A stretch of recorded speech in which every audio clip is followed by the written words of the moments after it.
ತಮನುಪೇತಮಪೇತಕೃತ್ಯಂ ದ್ವೈಪಾಯನೋ ವಿರಹಕಾತರ ಆಜುಹಾವ ಪುತ್ರಾ ಇತಿ ತನ್ಮಯತಯಾ ತರವೋಪಿ ನೇದುಃ ತಂ ಸರ್ವಭೂತಹೃದಯಂ ಮುನಿಮಾನತೋಸ್ಮಿ ಯಸ್ಯಾನುಭಾವಮಖಿಲಶ್ರುತಿಸಾರಮೇಕಂ ಅಧ್ಯಾತ್ಮದೀಪಮತಿತಿತೀರ್ಷತಾಂ ತಮೋಂಧಂ ಸಂಸಾರಿಣಾಂ ಕರುಣಯಾಃ ಪುರಾಣಗುಹ್ಯಂ ತಂ ವ್ಯಾಸಸೂನುಮುಪಯಾಮಿ ಗುರುಂ ಮುನೀನಾಂ ನಾರಾಯಣಂ ನಮಸ್ಕೃತ್ಯ ನರಂ ಚೈವ ನರೋತ್ತಮಂ ದೇವೀಂ ಸರಸ್ವತೀಂ ವ್ಯಾಸಂ ತತೋ ಗ್ರಂಥಮುದೀರಯೇ ಮಾತರ್ಮೇ ಮಾತರಿಶ್ವನ್ನ ಪಿತರತುಲಗುರೋ ಭ್ರಾತರಿಷ್ಟಾಪ್ತಬಂಧೋ ಸ್ವಾಮಿನ್ ಸರ್ವಾಂತರಾತ್ಮನ್ನ ಜರ ಜರಯಿತರ್ಜನ್ಮ ಮೃತ್ಯಾಮಯಾನಾಂ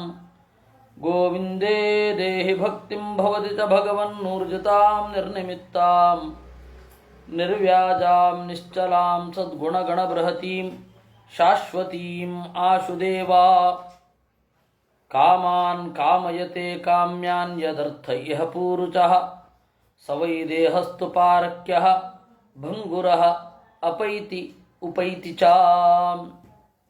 ಯದರ್ಥೆ ಯಾವ ದೇಹಕ್ಕಾಗಿ ಕಾಮ್ಯಾನ್ ಬಯಸಬೇಕಾದ ಕಾಮಾನ್ ಪದಾರ್ಥಗಳನ್ನು ಪೂರುಷಃ ಜೀವನು ಕಾಮಯತೆ ಬಯಸುತ್ತಾನೋ ಸವೈ ದೇಹ ಅಂತಹ ದೇಹವೇ ಪಾರಕ್ಯ ಬೇರೆಯವರ ವಶದಲ್ಲಿ ಇರುವಂಥದ್ದು, ಭಂಗುರ ಇವತ್ತಿದ್ದು ನಾಳೆ ಇರದಂಥದ್ದು, ಅಪೈತಿ ಕೆಲವು ಕಾಲ ಆದಮೇಲೆ ಹೋಗುತ್ತೆ, ಉಪೈತಿ ಇನ್ಯಾವುದೋ ದೇಹ ಬರುತ್ತೆ.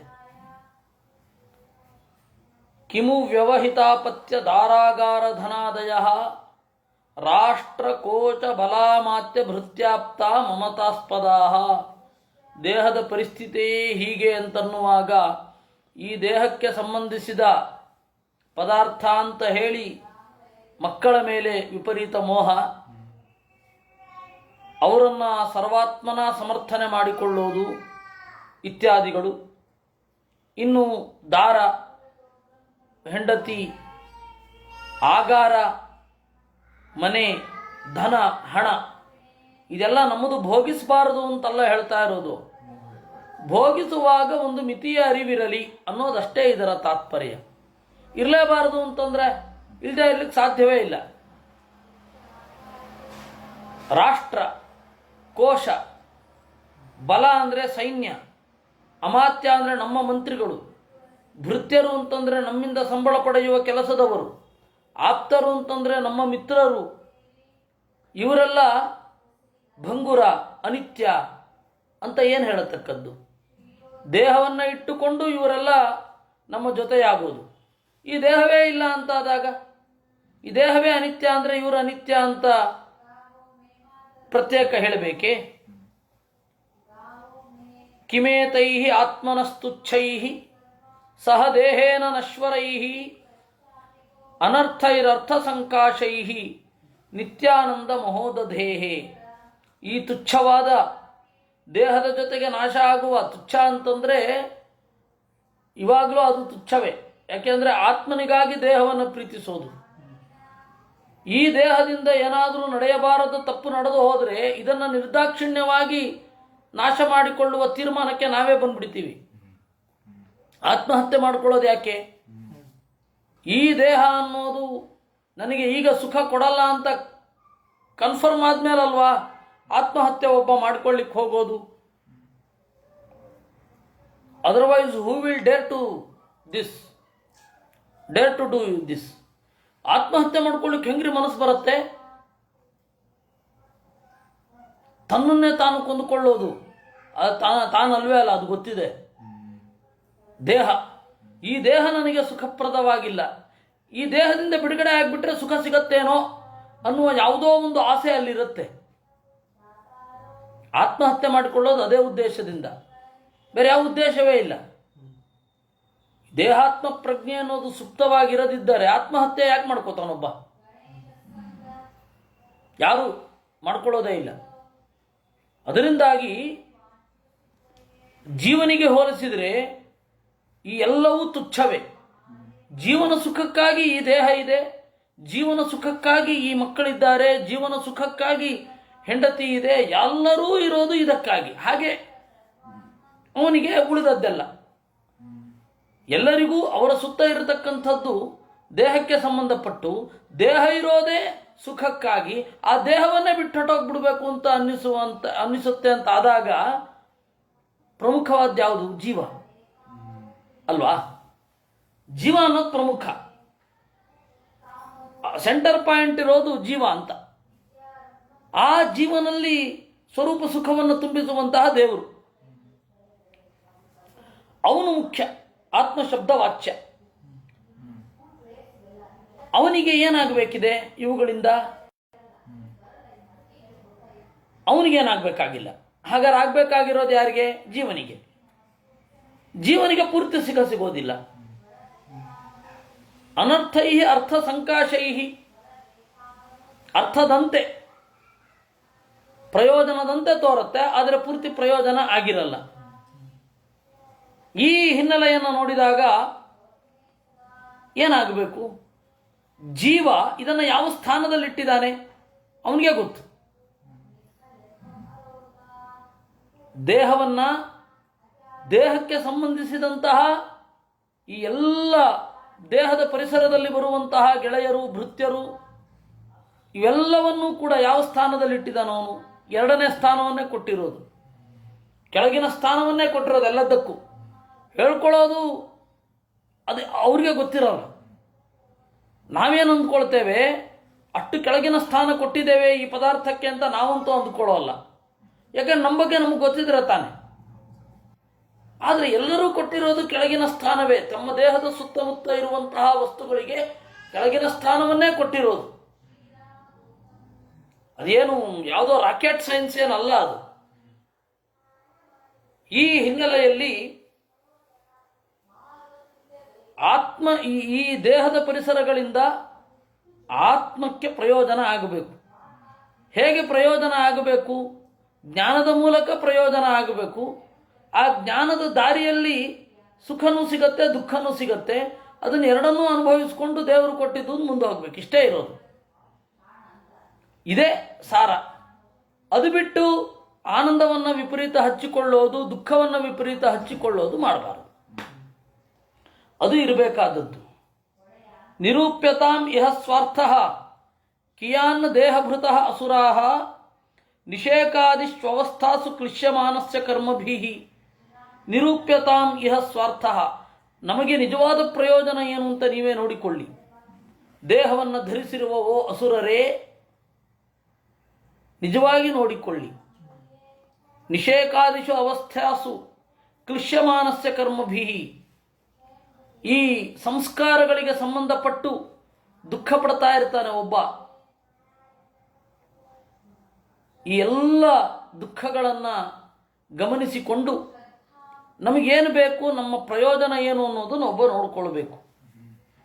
ಕರ್ಮಾಣಿ ಆರಭತೆ ದೇಹಿ ದೇಹೇನ ಆತ್ಮಾನುವರ್ತಿನ ಕರ್ಮಭಿಸ್ತನುತೆ ದೇಹಂ ಉಭಯಂತು ಅವಿವೇಕತಃ. ಒಬ್ಬ ಜೀವ ದೇಹವನ್ನು ಕೇಂದ್ರವಾಗಿಟ್ಟುಕೊಂಡೇ ಕರ್ಮವನ್ನು ಮಾಡ್ತಾನೆ. ಜೀವವನ್ನು ಕೇಂದ್ರವಾಗಿಟ್ಟುಕೊಂಡು ಯಾರಿಗೂ ಕರ್ಮ ಮಾಡಬೇಕು ಅಂತ ಅನ್ನಿಸೋದಿಲ್ಲ. ಯಾಕೆ ಅಂದರೆ ನಮಗೆ ಶುದ್ಧವಾದ ಪ್ರಜ್ಞೆ ಕಳೆದು ಹೋಗಿದೆ. ಇಲ್ಲ,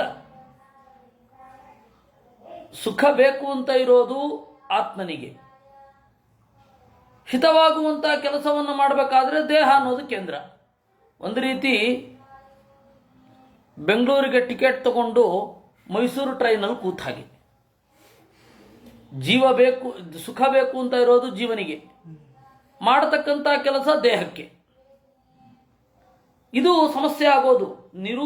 ಅದನ್ನ ಹೇಳುದು, ದೇಹಿ ಆತ್ಮಾನುವರ್ತಿನ ದೇಹೇನ ಕರ್ಮಾಣಿ ಆರಭತೆ. ದೇಹದಿಂದ ಕರ್ಮಗಳನ್ನು ಮಾಡ್ತಾನೆ.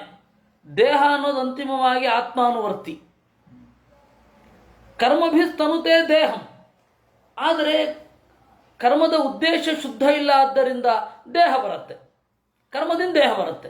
ಅವನೇನೋ ಕರ್ಮ ಮಾಡ್ತಾನೆ, ಆ ಕರ್ಮಕ್ಕೆ ಅನುಗುಣವಾದ ಪುಣ್ಯವೋ ಪಾಪವೋ ಅನಿಷ್ಟವಾದ ಪುಣ್ಯವೋ ಏನೋ, ಅದರಿಂದ ಮತ್ತೆ ದೇಹವನ್ನು ಹೊಂದುತ್ತಾನೆ. ಯಾಕೆ?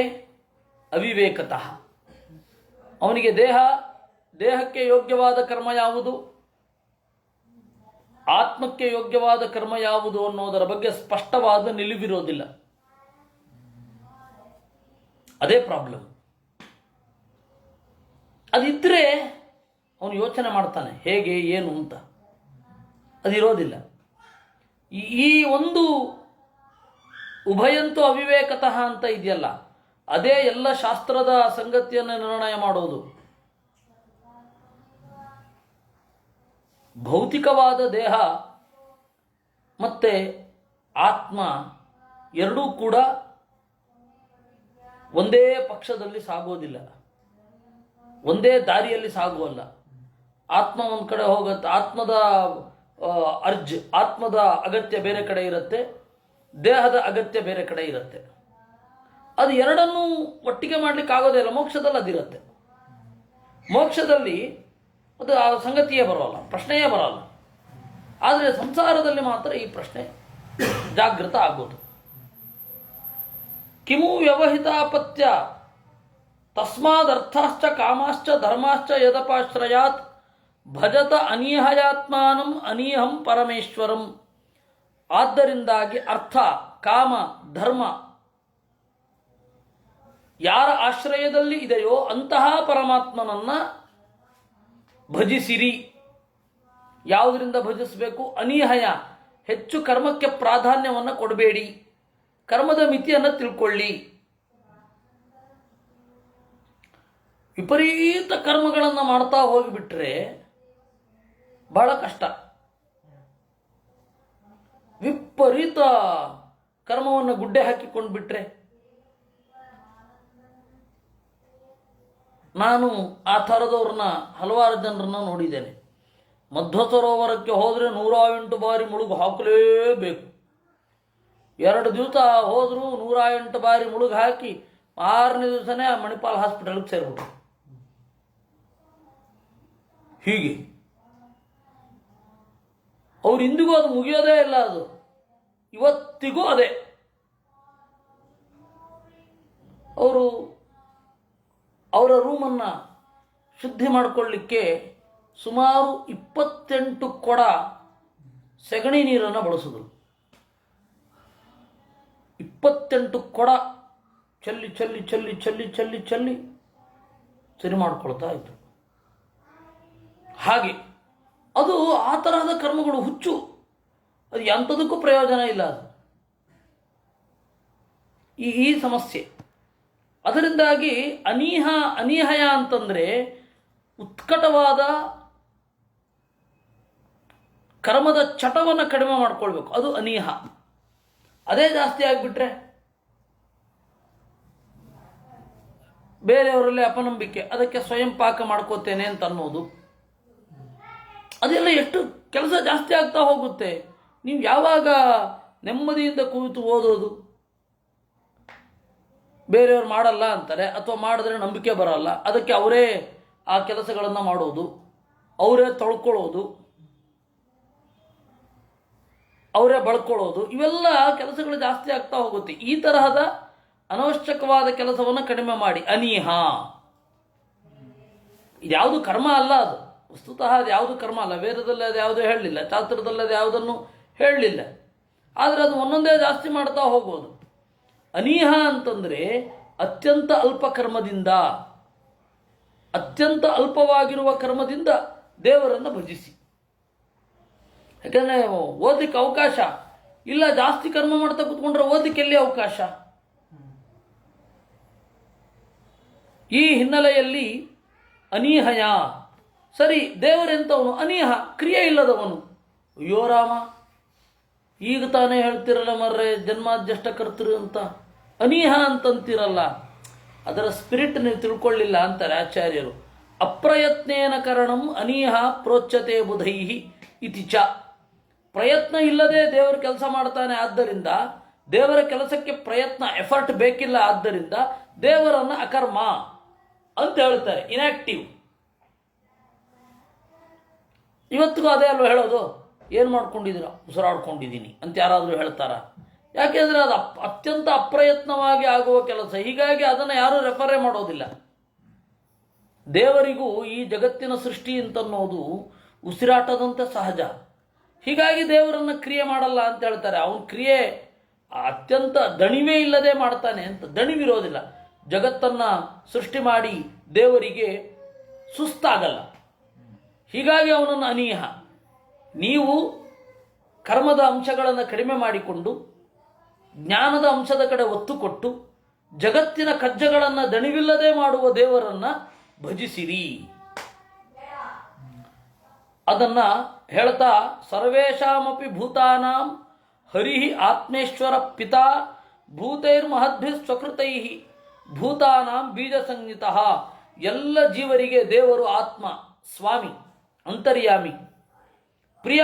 ಎಲ್ಲರೂ ದೇವರನ್ನು ಉತ್ಕಟವಾಗಿ ಪ್ರೀತಿಸ್ತಾರೆ. ಆದರೆ ನಾವು ಪ್ರೀತಿಸ್ತಾ ಇರೋ ದೇವರನ್ನು ಅನ್ನುವ ಸತ್ಯ ಗೊತ್ತಿಲ್ಲದೆ ದೇವರನ್ನು ಇಲ್ಲ ಅಂತ ಹೇಳಿ ವ್ಯವಸ್ಥೆ ಮಾಡಲಿಕ್ಕೆ ಹೋಗ್ತಾರೆ. ಅಂದರೆ ದೇವರಿಗೆ ವಿರುದ್ಧವಾಗಿ ಸಾಗುತ್ತಾರೆ. ದೇವರಿಗೆ ವಿರುದ್ಧವಾಗಿ ಸಾಗಿ ದೇವರು ಆನಂದಮಯ, ದೇವರನ್ನು ದ್ವೇಷಿಸಿದ್ರೆ ದುಃಖ. ದೇವರು ಜ್ಞಾನಮಯ, ದೇವರನ್ನು ದ್ವೇಷಿಸಿದ್ರೆ ಜ್ಞಾನವನ್ನೇ ದ್ವೇಷಿಸಿದಂತೆ, ಅಂದರೆ ಅಜ್ಞಾನ. ಆ ರೀತಿ ದೇವರಿಗೆ ವಿರುದ್ಧವಾಗಿ ಸಾಗುತ್ತಾರೆ. ಇಲ್ಲಿ ಬೀಜ ಸಂಹಿತ ಅಂತ, ದೇವರು ಬೀಜ. ಬೀಜ ಅಂದರೆ is god material cost to this world? ದೇವರು ಉಪಾದಾನ ಕಾರಣ ಏನು? ಇಲ್ಲ. ಬೀಜ ಅಂದರೆ ವ್ಯಂಜನ ಜಗತೋ ವಿಷ್ಣು ಬೀಜನ್ನ ಪರಿಣಾಮತಃ. ದೇವರು ಜಗತ್ತಿನ ಅಭಿವ್ಯಂಜಕ ಅಂತ ಹೇಳ್ತಾರೆ ವಿನಃ ದೇವರು ಜಗತ್ತಾಗಿ ಪರಿಣಾಮ ಹೊಂದುವುದಿಲ್ಲ. ಬೀಜ ಅಂತ ಕೇಳಿದ ಕೂಡಲೇ ನೋಡಿ, ಬೀಜವೇ ಮರ ಆಗೋದು, ಹಾಗೆ ದೇವರೇ ಜಗತ್ತಾಗೋದಾ ಅಂದರೆ ಇಲ್ಲ ಅಂತ ಹೇಳ್ತಾರೆ. ಕಾರಣ ಅನ್ನುವ ಅರ್ಥದಲ್ಲಿ ಬೀಜ ಅಂತ ಹೇಳೋದಷ್ಟೇ. ಕಾರಣ ಯಾವುದು ಅಂದರೆ ನಿಮಿತ್ತ ಕಾರಣ. ಈ ತರಹ ದೇವರು ದೇವೋ ಸುರೋ ಮನುಷ್ಯೋ ವಾ ಯಕ್ಷೋ ಗಂಧರ್ವ ಏವ ವಾ ಭಜನ್ ಮುಕುಂದ ಚರಣಂ ಸ್ವಸ್ತಿಮಾನ್ ಸ್ಯಾದ್ ಯಥಾವಯಂ. ಅವನು ದೇವತೆ ಆಗಲಿ, ಅಸುರ ಆಗಲಿ, ಯಕ್ಷ ಆಗಲಿ, ಗಂಧರ್ವ ಆಗಲಿ, ಯಾರು ಬೇಕಾದರೂ ಆಗಲಿ, ದೇವರ ಅಡಿಗಳನ್ನು ಭಜಿಸಿದರೆ ಒಳ್ಳೆಯದಾಗತ್ತೆ ನಮ್ಮ ತರಹ. ಯಥಾ ವಯಂ ನಾಲಂ ದ್ವಿಜತ್ವಂ ದೇವತ್ವಂ ಋಷಿತ್ವಂ ಚಾಸುರಾತ್ಮಜಾ ಪ್ರೀಣನಾಯ ಮುಕುಂದಸ್ಯ ನವೃತ್ತಂ ನಬಹುಜ್ಞತಾ. ದೇವರು ಬ್ರಾಹ್ಮಣ್ಯದಿಂದ ಮಾತ್ರ ಸಂತೋಷ ಹೊಂದುವುದಿಲ್ಲ. ದೇವತ್ವ ಇದ್ರೆ ಮಾತ್ರ ದೇವ್ರಿಗೆ ಸಂತೋಷ ಆಗಲ್ಲ. ಋಷಿತ್ವ ಇದ್ರೆ ಮಾತ್ರ ದೇವ್ರಿಗೆ ಸಂತೋಷ ಆಗಲ್ಲ. ದೇವರನ್ನು ಸಂತೋಷಗೊಳಿಸಬೇಕಾದ್ರೆ ಒಳ್ಳೆ ನಡತೆ ಇರಬೇಕಾಗಿಲ್ಲ, ಬಹಳ ತಿಳ್ಕೊಂಡಿರ್ಬೇಕಾಗಿಲ್ಲ. ನದಾನಂ ನ ತಪೋ ನೇಜ್ಜ ನ ಶೌಚಂ ನವರತಾನಿ ಚ ಪ್ರಿಯತೆ ಮಲಯ ಭಕ್ತ್ಯ ಹರಿರನ್ಯದ್ವಿಡಂಬನಂ. ದಾನದಿಂದ ದೇವರು ಸಿಗೋದಿಲ್ಲ. ತಪಸ್ಸಿನಿಂದಾಗಲಿ, ಯಜ್ಞದಿಂದಾಗಲಿ, ಶೌಚದಿಂದಾಗಲಿ, ವ್ರತದಿಂದಾಗಲಿ ದೇವರು ಸಿಗುವುದಿಲ್ಲ. ದೇವರು ಪ್ರೀತನಾಗುವುದು ನಿರ್ಮಲವಾದ ಭಕ್ತಿಗೆ, ಉಳಿದದ್ದೆಲ್ಲ ವಿಡಂಬನ. ಇದರ ಅರ್ಥ ನಾನೀಗಾಗಲೇ ನಿರೂಪಣೆ ಮಾಡಿದ್ದೇನೆ. ಇವುಗಳೆಲ್ಲ ಇರಬೇಕು, ಭಕ್ತಿ ಜೊತೆಗಿರಬೇಕು ಅಂತ ಅಷ್ಟೇ ಅರ್ಥ. ಭಕ್ತಿ ಇಲ್ಲದೆ ಇವುಗಳೆಲ್ಲ ಇದ್ರೆ ಏನು ಪ್ರಯೋಜನ? ದುರ್ಯೋಧನನ ಸ್ನೇಹಿತ ಚಾರ್ವಾಕ ಅಂತ, ಅವನು ತ್ರಿದಂಡಿ ಯತಿ. ಅವನು ದೇವರನ್ನು ಬೈದ. ಸನ್ಯಾಸಿ ಸ್ವಾಮಿ ಅವನು ಎಲ್ಲವನ್ನ ದೇವರಲ್ಲೇ ಅರ್ಪಿಸಿದವ. ಅವನು ನೇರವಾಗಿ ಬಂದು ಕೃಷ್ಣನನ್ನು ಬೈದು, ಎಲ್ಲರನ್ನ ಬೈದು, ಧರ್ಮರಾಜನನ್ನು ಬೈದು ಸತ್ತು ಹೋದ. ಹಾಗಾಗತ್ತೆ ಕೆಲವೊಮ್ಮೆ. ಅವನು ರಾಕ್ಷಸ, ಸನ್ಯಾಸ ತಗೊಂಡಿದ್ದ. ಅಂದರೆ ಭಕ್ತಿ ಇರಬೇಕು ಅಂತ ಅರ್ಥ.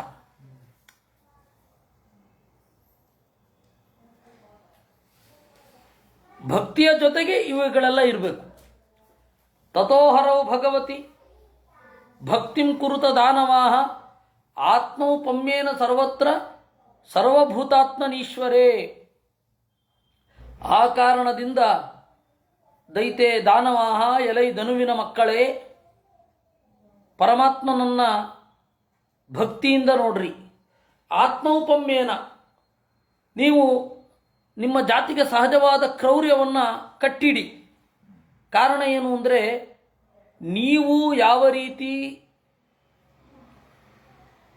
ನೋವು ಮೊದಲಾದವುಗಳಿಗೆ ಅಂಜುತ್ತೀರೋ ಹಾಗೆ ಬೇರೆಯವರಿಗೂ ಕೂಡ ಹಾಗೆ ನೋವಾಗತ್ತೆ ಅಂತ ಅಂದುಕೊಳ್ಳಿ. ಆತ್ಮೌಪಮ್ಯೇನ.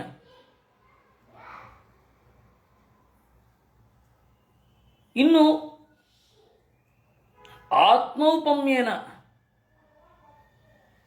ಬೇರೆಯವರಲ್ಲೂ ದೇವರಿದ್ದಾನೆ, ಅದರಿಂದಾಗಿ ಅವರನ್ನು ಹಿಂಸಿಸಬೇಡಿ. ಅನವಶ್ಯಕವಾದ ಹಿಂಸೆ ಅಂತನ್ನೋದು ದೈತ್ಯ ಜಾತಿಗೆ ಬಂದಿರುವಂತಹ ಒಂದು ಕಳಂಕ, ಅದರಿಂದ ದೂರ ಇರಿ. ಹೀಗಾಗಿ ಅಲ್ಲಿ ಮೊದಲು ಪ್ರಶ್ನೆ ಕೇಳಿದ್ದ ಹಾಗೆ ಅಲ್ವಾ ಪರೀಕ್ಷಿತ್ ರಾಜ, ದೇವರು ಸಮನ, ಎಲ್ಲರಿಗೂ ಸಮನ, ಪಕ್ಷಪಾತಿ ಅಲ್ವಾ ಅವನು? ಇಲ್ಲ, ಗಾಡ್ ಈಸ್ ನಾಟ್ ಪಾರ್ಷಿಯಲ್. ಪ್ರಹ್ಲಾದನಿಂದ ಉತ್ತರ ಬಂತು. ಯಾರು ಭಕ್ತನಾಗಿರ್ತಾನೆ ಅವನು ಎಲ್ಲಿಯೇ ಇರಲಿ ಅವರನ್ನು ಸ್ವೀಕಾರ ಮಾಡ್ತಾನೆ. ನೋಡಿ, ದೈತ್ಯರಲ್ಲಿ ಹುಟ್ಟಿದ ನಾನು ಭಕ್ತನಾಗಿದ್ದೇನೆ, ಸ್ವೀಕಾರ ಮಾಡಿದ್ದಾನೆ ದೇವರು ಅಂತ ಪ್ರಹ್ಲಾದನ ಬಾಯಿಂದ ಉತ್ತರ ಬರೆಸಿದ.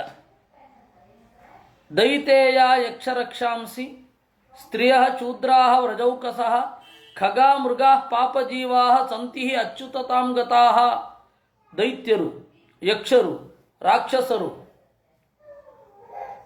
ವಿಕೃತವಾದ ಮನಸ್ಥಿತಿಯನ್ನು ಹೊಂದಿದ್ದು, ಪುರುಷರಾಗಿದ್ದಾಗ ವಿಕೃತವಾದ ಮನಸ್ಥಿತಿಯನ್ನು ಹೊಂದಿದ್ದು, ಹೆಂಗಸರಾದ ಗಂಡಸರು, ಇನ್ನು ಎಲ್ಲಿಯೋ ಓಡಾಡುವವರು, ಖಗಾಹ ಮೃಗಾಹ, ಖಗಾಹ ಅಂದರೆ ಪಕ್ಷಿಗಳು, ಮೃಗಗಳು, ಪಾಪಜೀವರು, ಅವರೆಲ್ಲರೂ ಕೂಡ ಅಚ್ಯುತ ತಾಮ್ಗತಾಹ. ಏನು ಹಾಗಂದ್ರೆ, ಅಚ್ಯುತ ಅಂತಂದರೆ ಪರಮಾತ್ಮ, ಅಚ್ಯುತತ ಅಂತಂದರೆ ಪರಮಾತ್ಮತ್ವ, ಪರಮಾತ್ಮತ್ವವನ್ನು ಹೊಂದಿ ಅಂತ ಅರ್ಥ ಮಾಡಬೇಡಿ. ಆಚಾರ್ಯರು ಹೇಳಿದ್ರು ಅಚ್ಯುತತಾಂ ಚ್ಯುತಿವರ್ಜನಂ ಅಂತ. ಕೆಳಗೆ ಬೀಳದಂತೆ, ಕೆಳಗೆ ಜಾರದಂತೆ ಇದ್ದಾರೆ. ದೇವರ ಮೇಲಿನ ಭಕ್ತಿಯಿಂದ ಎಂದೂ ಕೆಳಗಡೆ ಜಾರದಂತೆ ಮೇಲ್ಗಡೆ ಏರಿದ್ದಾರೆ. ಅದು ಅಚ್ಯುತತ. ಚ್ಯುತ ಅಂದರೆ ಜಾರುವುದು, ಅಚ್ಯುತತ ಅಂದರೆ ಜಾರದಿರುವುದು, ಜಾರದಂತೆ ಏರಿದ್ದಾರೆ ಅಂತ. ಹೀಗೆ ಏತಾವಾನೇವ ಲೋಕೇಸ್ಮಿನ್ ಪುಂಸಾಂ ಸ್ವಾರ್ಥ ಪರಸ್ಮೃತಃ ಏಕಾಂತ ಭಕ್ತಿರ್ ಗೋವಿಂದೇ ಯತ್ಸರ್ವತ್ರ ತದೀಕ್ಷಣಂ. ಅದರಿಂದ ಲೋಕದಲ್ಲಿ ಬದುಕಿದ್ದಕ್ಕೆ ಸಾರ್ಥಕ್ಯ ಏನು, ಪ್ರಯೋಜನ ಏನು ಅಂದರೆ ಪರಮಾತ್ಮನಲ್ಲಿ ಭಕ್ತಿ. ಎಲ್ಲ ಕಡೆ ದೇವರಿದ್ದಾನೆ ಅಂತನ್ನುವ ಚಿಂತನೆ ಅದು ಮೂಡಿ ಬಂದರೆ ಸಾಕು. ಹೀಗೆ ಭಾಗವತದ ಸಪ್ತಮ ಸ್ಕಂಧದಲ್ಲಿ 7ನೆಯ ಅಧ್ಯಾಯದ ಮುಗಿತಾಯ. ನಾರದೌವಾಚ ಅಥ ದೈತ್ಯಸುತಾ ಸರ್ವೇ ಶ್ರುತ್ವಾ ತದನು ವರ್ಣಿತಂ ಜಗೃಹುರ್ನಿರವದ್ಯತ್ವಾ ನೈವ ಗುರುವನು ಶಿಕ್ಷಿತಂ. ಎಲ್ಲ ದೈತ್ಯರು ಕೂಡ ಕೇಳಿದ್ರು ಇದು ಪ್ರಹ್ಲಾದ ವರ್ಣನೆ ಮಾಡಿದ್ದನ್ನ. ನಿರವದ್ಯತ್ವಾತ್, ಅದರಲ್ಲಿ ಯಾವ ದೋಷ ಇಲ್ಲ, ಇಲ್ಲಾಜಿಕಲ್ ಆಗಿಲ್ಲ ಅಂತ ಅಂದುಕೊಂಡು ಜಗೃಹು ಪ್ರಹ್ಲಾದ ಹೇಳಿದ್ದನ್ನು ಸ್ವೀಕಾರ ಮಾಡಿದ್ರು. ನೈವ ಗುರುವನು ಶಿಕ್ಷಿತಂ, ಗುರುಗಳು ಹೇಳಿದ ಪಾಠವನ್ನು ಕೇಳಲಿಲ್ಲ ಹಾಗರ್ಥ.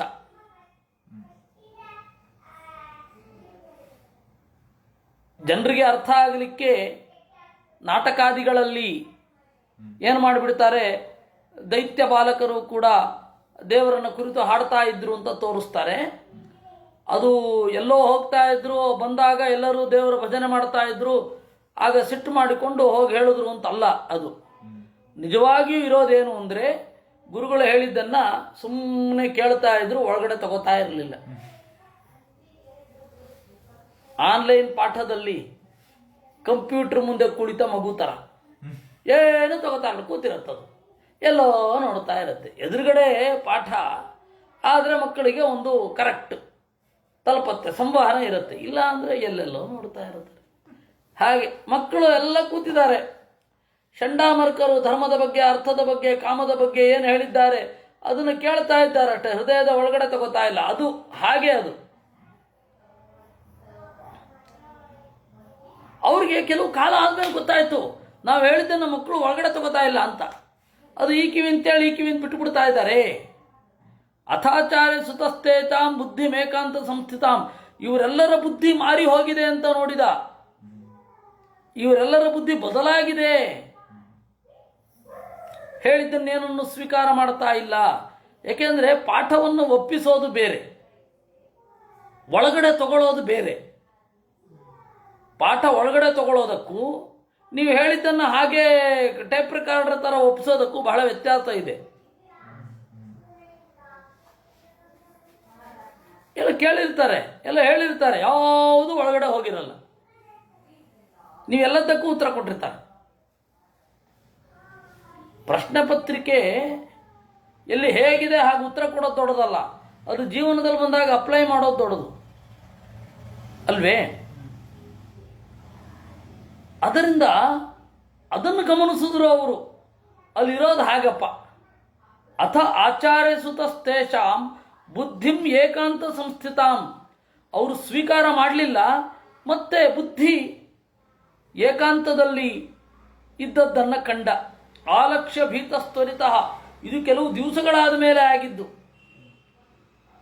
ಅವತ್ತು ಇಮಿಡಿಯೇಟ್ ಪರಿಣಾಮ ಏನಲ್ಲ. ಅದೆಲ್ಲ ನಾಟಕೀಯ ಎಫೆಕ್ಟ್ಗಾಗಿ ಅವರವರು ಮಾಡಿರೋದು. ಮತ್ತೆ ನಾಟಕ ಬರೆದವರು ಯಾರಿಗೂ ಕೂಡ ಆಳವಾಗಿ ಭಾಗವತ ಎಲ್ಲ ಓದಿರ್ತಾರೆ. ನಾಟಕ ಫಿಲ್ಮು ಎಲ್ಲ ಮಾಡಿದವ್ರಿಗೆ ಆಳವಾಗಿದ್ದು ಯಾವುದೂ ಓದಿರಲ್ಲ. ಅದರಿಂದಾಗಿ ಅವರೇನೇನೋ ಬರೀತಾರೆ. ನಾವು ಹಾಗೆ ಹೇಳೋದೆ, ಅಲ್ಲಿರೋದು ಹೇಳಬಾರದೆ. ಇದನ್ನ ಲಕ್ಷ್ಯ ನಿಧಾನವಾಗಿ ಗಮನಕ್ಕೆ ಬಂತವ್ರಿಗೆ. ಆಗ ಬೆಂಕಿ ಹತ್ಕೊಳ್ತು. ರಾಜ್ಞ ಆವೇದ ಯದ್ಯಥ. ರಾಜನಿಗೆ ಹೇಳಿದ್ರು, ಶ್ರುತ್ವಾ ತದಪ್ರಿಯಂ ದೈತ್ಯ ದುಸ್ಸಹಂ ತನಯಾನಯಂ ಕೋಪಾವೇಶ ಚಲದ್ಗಾತ್ರ ಪುತ್ರಂ ಹಂತುಂ ಮನೋದಧೆ. ಈ ಅತ್ಯಂತ ಅಪ್ರಿಯವಾದದ್ದನ್ನು ಕೇಳಿದ ದುಸ್ಸಹಂ ತಡೆಯಲಾಗದ ತನಯಾನಯ, ಮಗನ ಅನ್ಯಾಯ. ಯಾಕೆ ಅಂದರೆ ಜಗತ್ತಿಗೆಲ್ಲ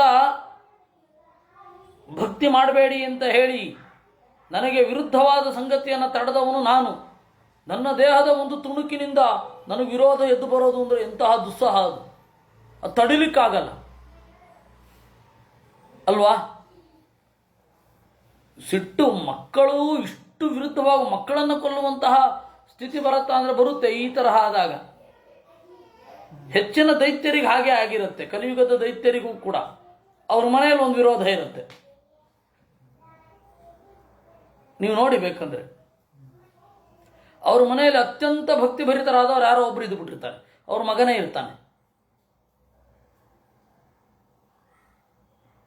ಇವನು ಯಾವಾಗಲೂ ಹೊರಗಡೆ ಎಲ್ಲ ಹೇಳ್ತಾರೋ ದೇವರಿಲ್ಲ ದೇವರಿಲ್ಲ ದೇವರಿಲ್ಲ ಅಂತ. ಅವನ ಹೆಂಡ್ತಿಯೋ ಮಕ್ಕಳೋ ದೇವರು ಅಂದರೆ ವಿಪರೀತ ನಂಬ್ತಾ ಇರ್ತಾರೆ.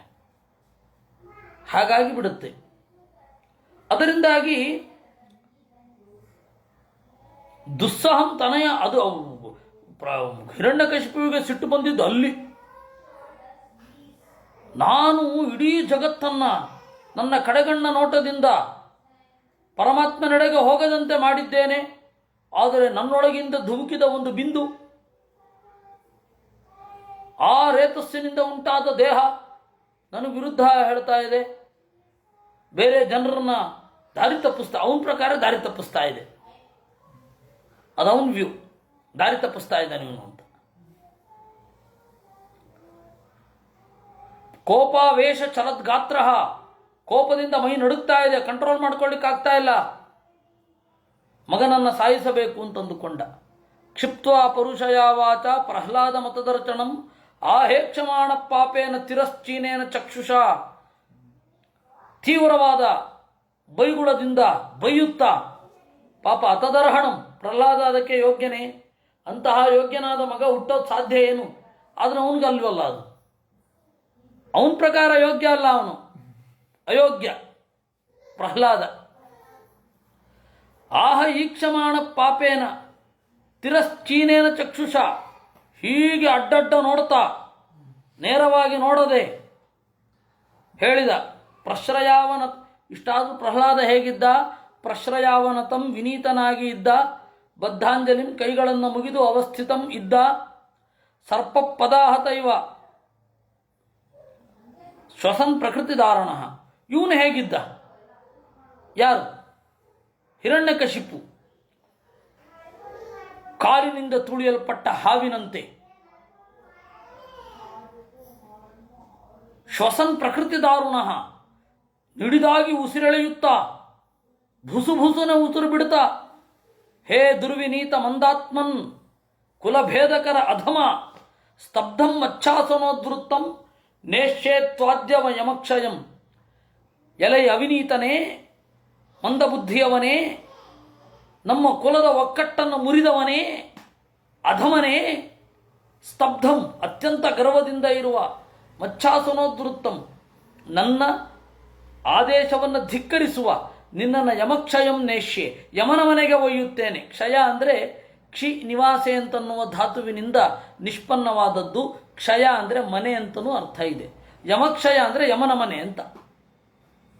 ಕ್ರುದ್ಧಸ್ಯ ಯಸ್ಯ ಕಂಪಂತೆ ತ್ರಯೋಲೋಕಾ ಸಹೇಶ್ವರಾಹ ತಸ್ಯ ಮೇಬಿ ಹಿತಂ ಮೂಢ ಶಾಸನಂ ಕಿಂಬಲೋತ್ಯಗಾಹ.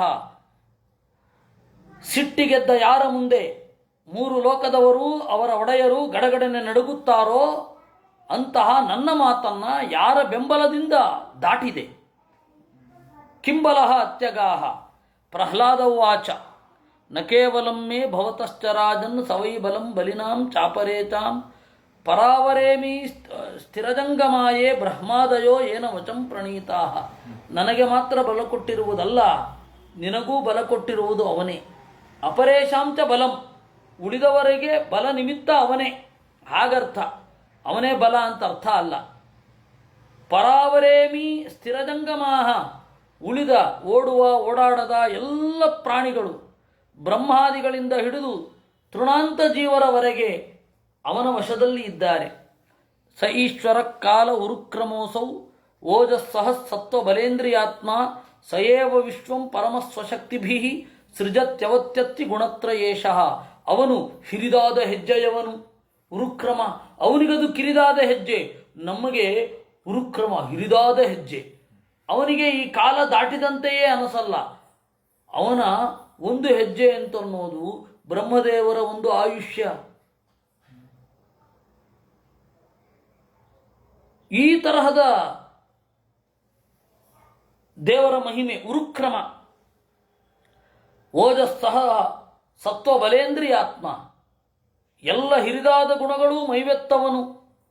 ಅವನು ತನ್ನ ಶಕ್ತಿಯನ್ನು ಬಳಸಿ, ಶಕ್ತಿ ಅಂದರೆ ಹೆಂಡತಿ ಅಂತ ಕೂಡ ಅರ್ಥ, ಶ್ರೀ ಭೂ ದುರ್ಗೆಯರ ಮೂಲಕ ಈ ಪ್ರಪಂಚವನ್ನು ಸೃಷ್ಟಿ ಮಾಡ್ತಾನೆ, ಪಾಲನೆ ಮಾಡ್ತಾನೆ, ಸಂಹಾರ ಮಾಡ್ತಾನೆ. ಜಹ್ಯಾಸುರಂ ಭಾವಮಿಮಂ ಸ್ವಭಾವತಃ ಸಮಂ ಮನೋಧತ್ಸ್ವ ನಸಂತಿ ವಿದ್ವಿಜಃ ಋತೇಜಿತಾತ್ ಆತ್ಮನ ಉತ್ಪಥಸ್ಥಿತಾತ್ ತದ್ವಿಧ್ಯನಂತಸ್ಯ ಮಹತ್ ಸಮರ್ಹಣಂ. ಅದರಿಂದ ಆಸುರಂ ಭಾವಂ, ಈ ಅಸುರ ಸ್ವಭಾವವನ್ನು ತೊರಿ, ಮನಸ್ಸನ್ನು ಸಮವಾಗಿ ಇರಿಸಿಕೋ. ನಿನ್ನನ್ನು ಯಾರೂ ದ್ವೇಷಿಸುವುದಿಲ್ಲ. ಋತೇಜಿತಾತ್ ಆತ್ಮನ ಉತ್ಪಥಸ್ಥಿತಾತ್, ನಿನ್ನನ್ನು ದ್ವೇಷಿಸುವುದು ನಿನ್ನ ದೇಹ. ಯಾಕೆ ಅಂದರೆ ನಿನಗೆ ಅಹಿತವಾದದ್ದನ್ನೆಲ್ಲ ಹಿತ ಅಂತ ಬಿಂಬಿಸೋದೇ ಆ ದೇಹ. ಆದ್ದರಿಂದ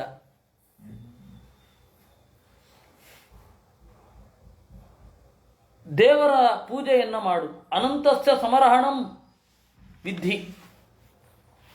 ದಸ್ಯೂನ್ ಪುರಂ ಷಣ್ಣ ವಿಜಿತ್ಯ ಲುಂಪತಃ ಮನ್ಯಂತೆ ಏಕೆ ಸ್ವಜಿತಾ ದಿಚೋದಚ ಜಿತಾತ್ಮನೋಜ್ಞಸ್ಯ ಸಮಸ್ಯ ದೇಹಿನಾಂ ಸಾಧೋ ಸ್ವಮೋಹ ಪ್ರಭವ ಕುತಪ್ಪರೆ.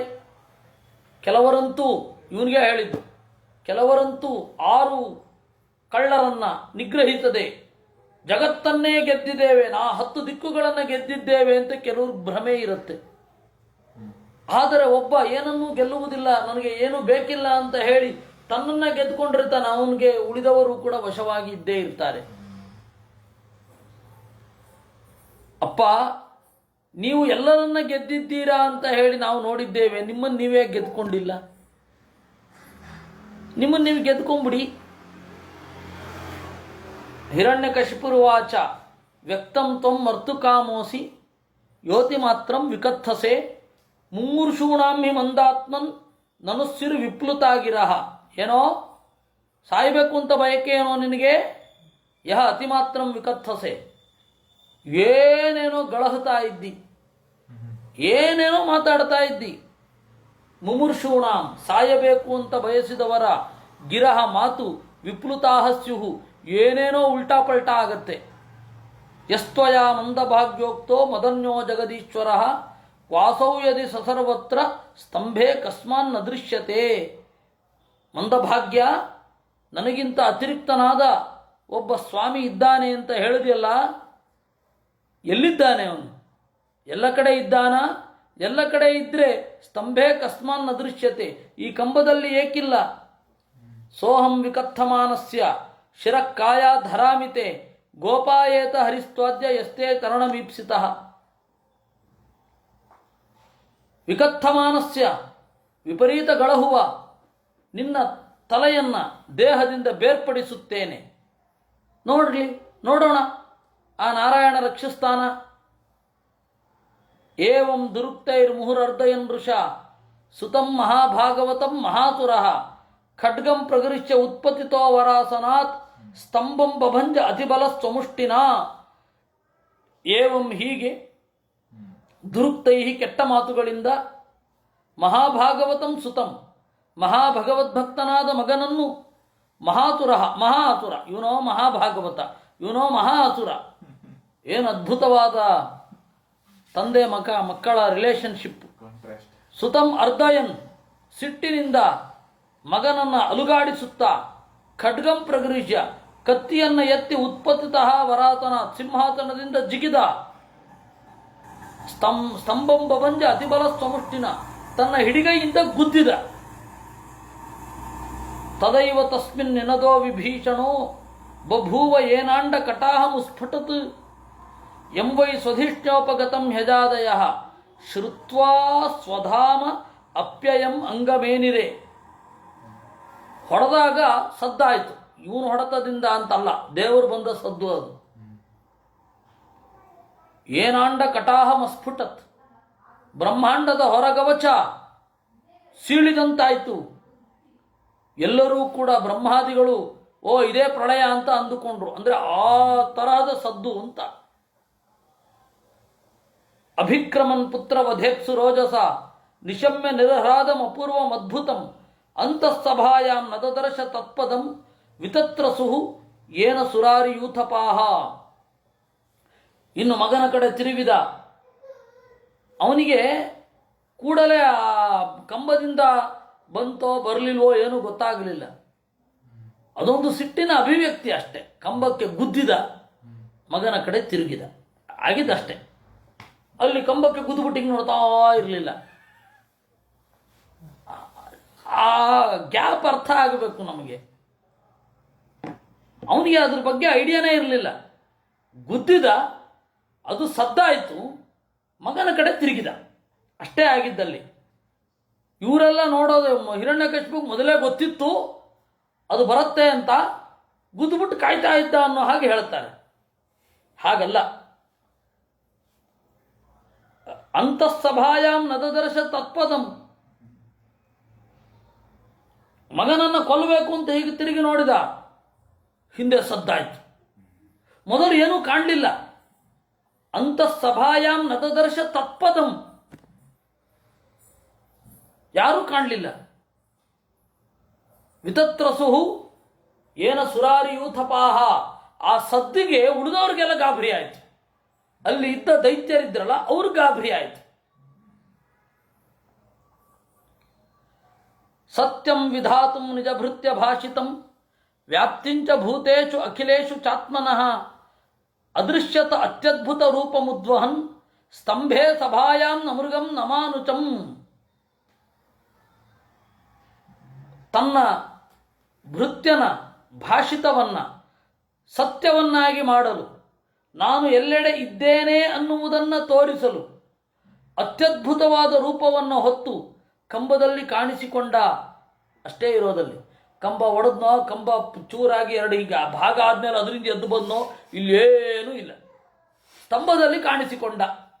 ಅದು ಹೆಂಗೋ ಆಗಿರ್ಬೋದು, ಆರಾಮಾಗಿ ಹಿಂಗೆ ಹೊರಗಡೆ ಬಂದಾಗಿರ್ಬೋದು.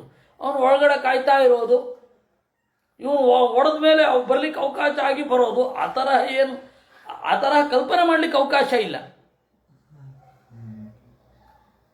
ಇದರ ಅರ್ಥ ಹೇಳೋದೇ ಬೇಡ, ಯಾಕೆಂದರೆ ಎಲ್ಲರೂ ಬಹುಧಾ ವ್ಯಾಖ್ಯಾನ ಮಾಡಿಬಿಟ್ಟಿದ್ದಾರೆ.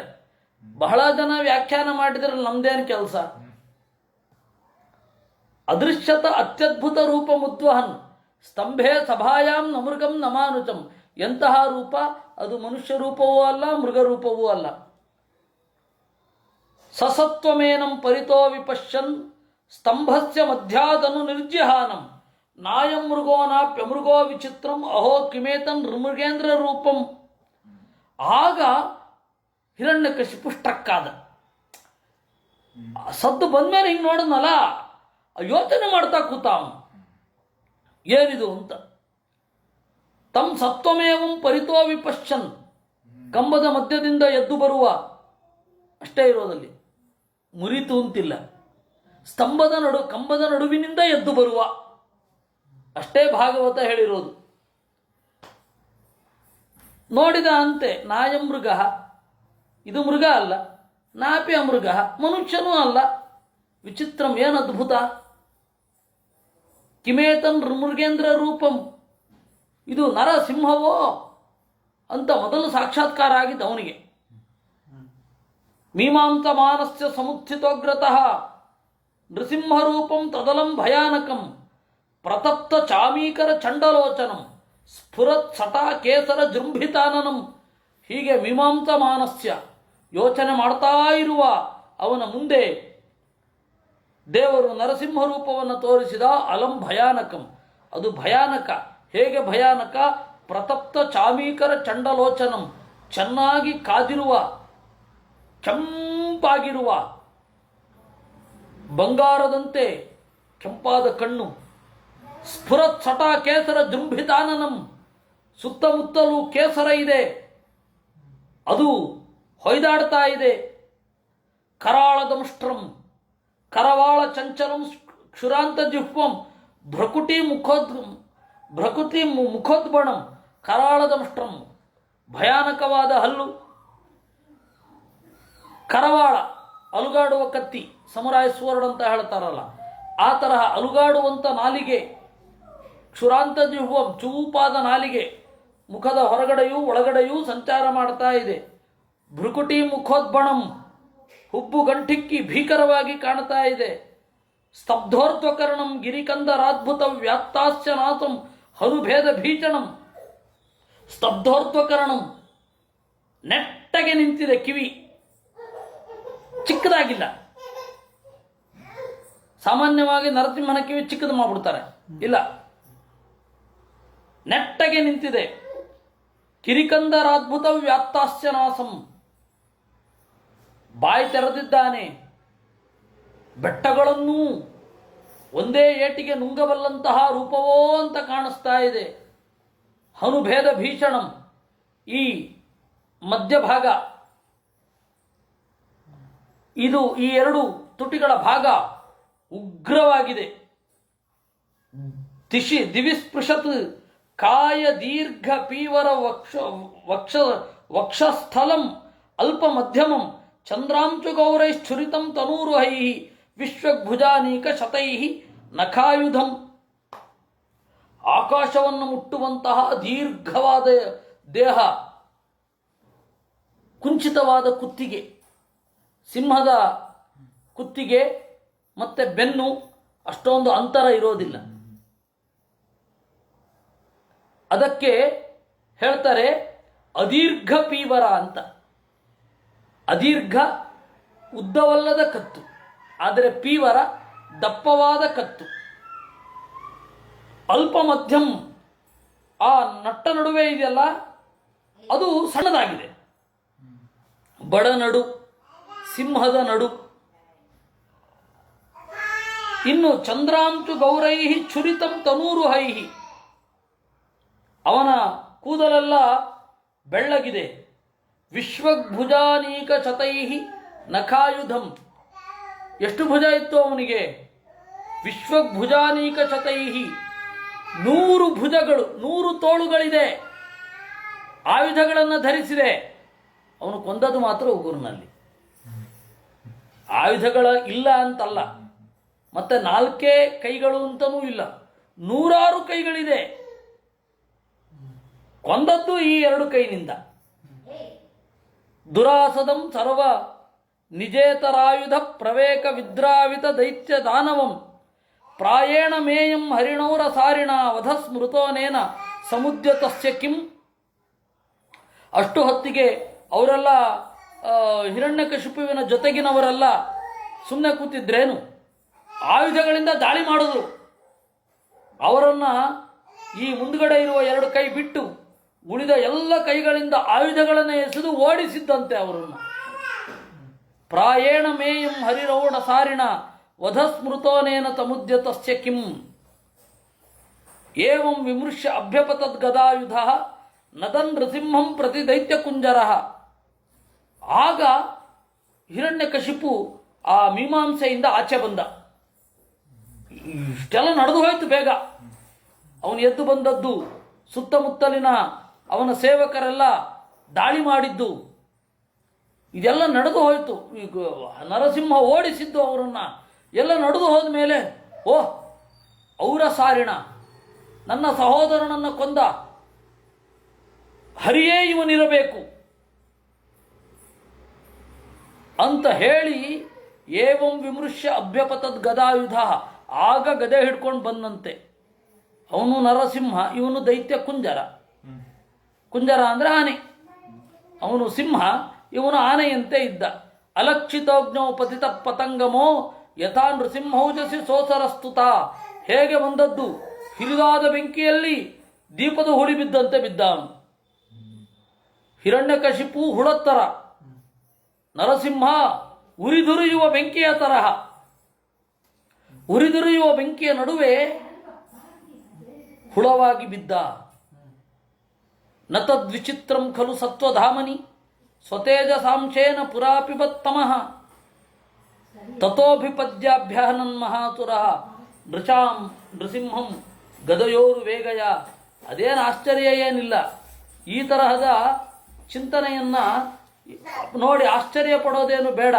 ಯಾಕೆ ಅಂತ ಹೇಳಿದರೆ, ಈ ಹಿಂದೆ ಬ್ರಹ್ಮಾಂಡವನ್ನೇ ವ್ಯಾಪಿಸಿರುವ ಕತ್ತಲನ್ನು ಆರಾಮವಾಗಿ ಕುಡಿದ ರೂಪ ಅಲ್ವಾ. ಆ ದೊಡ್ಡ ತಮಸ್ಸಿನ ಭರಪೂರ ವ್ಯಾಪ್ತಿ, ಅದನ್ನೇ ನುಂಗಿರುವ ಇವನಿಗೆ ಆ ಸತ್ವದ ಒಂದಂಶ ಹಿರಣ್ಯಕಶಿಪುವಿನ ದೇಹ, ಅದೇನಾಗಬೇಡ. ಅದರಿಂದಾಗಿ ದೊಡ್ಡ ಸಂಗತಿಯೇ ಅಲ್ಲ ಅಂತ ಹೇಳ್ತಾರೆ. ಇಂತಹ ನರಸಿಂಹ ಮತ್ತು ಹಿರಣ್ಯಕಶಿಪುಗಳ ಯುದ್ಧ ಮೊದಲಾದವುಗಳು ಹೇಗಾಯಿತು ಅನ್ನೋದನ್ನು ನಾವು ನಾಳೆ ನೋಡೋಣ ಅಂತ ಹೇಳ್ತಾ ಇವತ್ತಿನ ಚಿಂತನೆಯನ್ನು ದೇವರಿಗೆ ಅರ್ಪಿಸೋಣ. ಕೃಷ್ಣಾರ್ಪಣಮಸ್ತು. ಅನೇನ ಭಾವಿಯ ಪುಣ್ಯಂ ತದಾಪ್ನೋತು ಪಿತಾ ಮಮ.